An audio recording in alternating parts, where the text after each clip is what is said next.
உடம்பு முழுக்க ஒரு நிறம், கை கால் முட்டி பகுதி மட்டும் ஒரு நிறம், அந்த நிறம் மட்டும் கருப்பு கலர்ல இருக்குன்னு நிறைய டைம் நீங்க யோசிச்சிருப்பீங்க. ஏன் அப்படி தெரியுமா?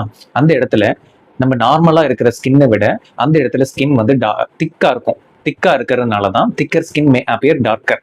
ஓகேவா? ஸோ இது ஒரு காரணம். ஓகே, இது ஜெனட்டிக்கலாவும் வரும். ஜெனட்டிக்கலாவும் அந்த இடத்துல நமக்கு டார்க்கரா வரதுக்கான சான்சஸ் நிறைய இருக்கு.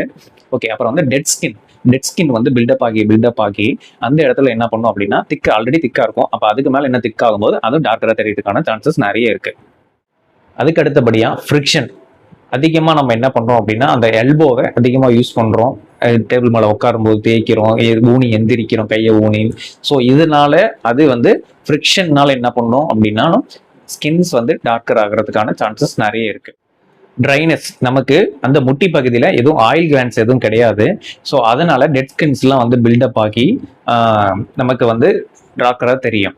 மோர் மெலனின் ப்ரொடக்ஷன், நம்ம என்ன பண்றோம் அப்படின்னா எல்போ ரீஜனை நல்ல முட்டி பகுதியை வந்து அதிகமாக யூஸ் பண்ணோம் அப்படின்னா ஃப்ரிக்ஷனால அக்ரிவேஷனால என்ன ஆகும் அப்படின்னா ஸ்டிமுலேட் ஆகி பிக்மெண்டேஷன் அதிகமாகும். பிக்மெண்டேஷன்னா மெலனின் ப்ரொடக்ஷன் அதிகமாகறதுனால மெலனின் தான் என்ன ஆகும், கலர் அதிகமாகும். அப்ப கருப்பு கலர் அதிகமாகும்.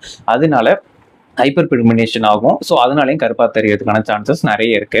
இதை எப்படிலாம் கண்ட்ரோல் பண்ணலாம் அப்படின்னா வீக்லி ட்வைஸ் வந்து என்ன பண்ணலாம், ஜென்டிலா எக்ஸ்ஃபோலியேட் பண்ணலாம். எக்ஸ்ஃபோலியேட்னா நம்மள அந்த டெட் ஸ்கெல் அக்குமுலேட் ஆயிருக்குல்ல, அந்த டெட் ஸ்கெல்ல வந்து ரிமூவ் பண்றது.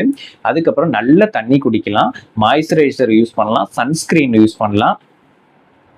ஸோ இந்த மாதிரி புலம்பிட்டு இருக்க உங்க ஃப்ரெண்ட்ஸுக்கு இதை அனுப்பிவிடுங்க.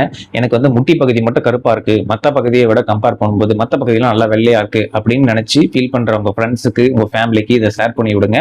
அவங்களுக்கு வந்து யூஸ்ஃபுல்லா இருக்கட்டும். எப்படி இதை கண்ட்ரோல் பண்ணலாம் அப்படிங்கறத சொல்லியிருக்கேன். Okay, thank you.